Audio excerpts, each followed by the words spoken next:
Hello friend, welcome to my YouTube channel. আমি আগৰ ভিডিওটোত আলোচনা কৰিছিলো পাৰ্সনৰ বিষয়ে যাক নেকি অসমত কয় পুৰু। এইটো ভিডিওত আমি আলোচনা কৰিম টেন্সৰ বিষয়ে টেন্স যাক নেকি অসমত কোৱা হয় কাল। কাল মানে সময়, টেন্স কাক বোলে? ক্ৰিয়াৰ সময়কে কাল বা টেন্স বোলে।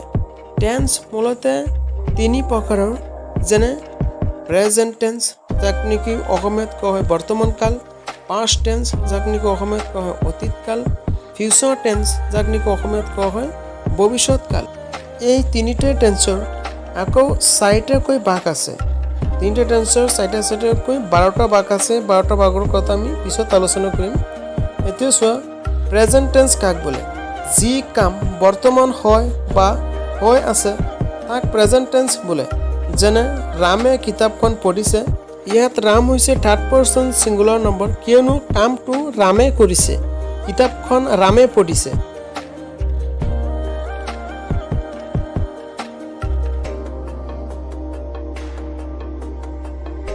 ৰামে কিতাপখন পঢ়িছে, সাবজেক্ট হৈছে ৰাম, পঢ়িছে হৈছে মেইন ভাৰ্ব, কিতাপখন হৈছে অবজেক্ট।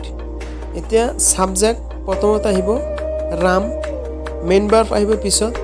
যদি বাক্য এটাত প্ৰেজেন্ট ইনডিফিনিট টেন্সত থাকে আৰু থাৰ্ড পাৰ্সন সিঙ্গুলাৰ নম্বৰ ৰূপত থাকে তেতিয়াহ'লে সাবজেক্টৰ লগত এছ বা ই এছ যোগ হয়। সেয়েহে ৰিডৰ লগত এছ যোগ হৈছে ৰিডছ দ্য বুক, কিতাপখন। তেওঁ প্ৰত্যেক দিনাই স্কুললৈ যায়। বাক্যটো প্ৰেজেন্ট ইনডিফিনিট টেন্সত আছে আৰু থাৰ্ড পাৰ্সন সিঙ্গুলাৰ নম্বৰ ৰূপত আছে।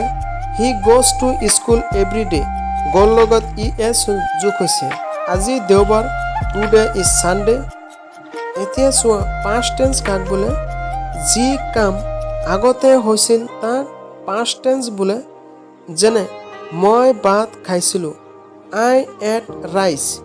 ইয়াত চোৱা মেইন ভাৰ্বটো পাষ্ট টেন্সৰ ব্যৱহাৰ হৈছে।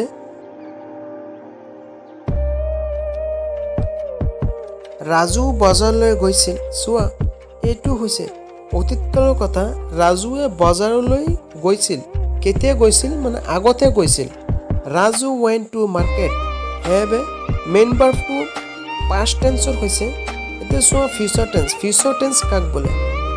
যি কাম এতিয়া হোৱা নাই বা ভৱিষ্যতলৈ হ'ব তাক ফিউচাৰ টেন্স বোলে। যেনে মই স্কুললৈ যাম, এতিয়ালৈকে হোৱা নাই, মই স্কুললৈ যাম মানে ভৱিষ্যতত মই স্কুললৈ যাম। I shall go to school। এইটোৱে চোৱা আমি ফাৰ্ষ্টতে কৈছিলোঁ যে present tense, past tense, future tense এই তিনিটা টেন্সৰ চাৰিটাকৈ 12টা ভাগ আছে। এতিয়া চোৱা প্ৰেজেন্ট টেন্স। প্ৰেজেন্ট টেন্স চাৰিটা ভাগত ভাগ কৰা হয়। 1 number present indefinite or simple present, 2 number present continuous tense, 3 number present perfect tense, 4 number present perfect continuous tense.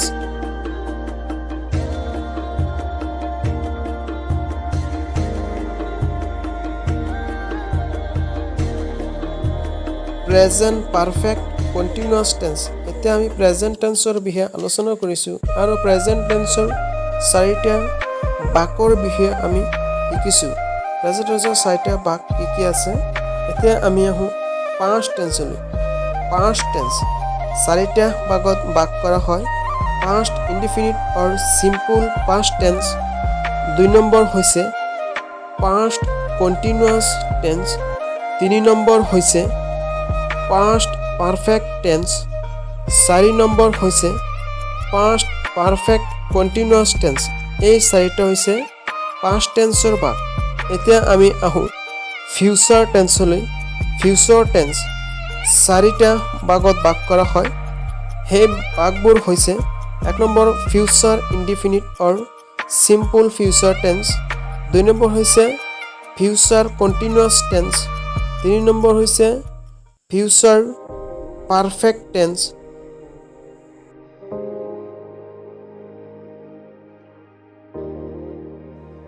Future perfect continuous tense. এতিয়া আমি ফিউচাৰ টেন্সৰ বিষয়ে শিকিলোঁ যে ফিউচাৰ টেন্স কাক কয় আৰু ফিউচাৰ টেন্সৰ চাৰিটা ভাগৰ বিষয়ে শিকিলোঁ। আমি আগতে প্ৰেজেন্ট টেন্সৰ বিষয়ে শিকিছোঁ তাৰ পিছত পাষ্ট টেন্সৰ বিষয়ে শিকিছোঁ প্ৰেজেন্ট টেন্সৰ 4টা ভাগ পাষ্ট টেন্সৰ 4টা ভাগ আৰু এতিয়া শিকিলোঁ ফিউচাৰ টেন্সৰ 4টা ভাগ এতিয়া চোৱা মেইন ভাৰ্বৰ ক্ষেত্ৰত A B1 present tense B B2 past tense C B3 past participle tense S এ বুজাব সাবজেক্ট ও এ বুজাব অবজেক্ট এইবোৰ আমি যেতিয়া নেকি টেন্সৰ সূত্ৰবিলাক ইউজ কৰিম সেই সূত্ৰবিলাকত আমি ব্যৱহাৰ কৰিম হেবে এইবোৰ দেখুৱা হৈছে এইটো ভিডিঅ' হ'ব টেন্সৰ পাৰ্ট নম্বৰ 1 ৰ পৰা আৰম্ভ হ'ব ভিডিঅ'টো লগৰ বন্ধু বান্ধৱীলৈ শ্বেয়াৰ কৰিব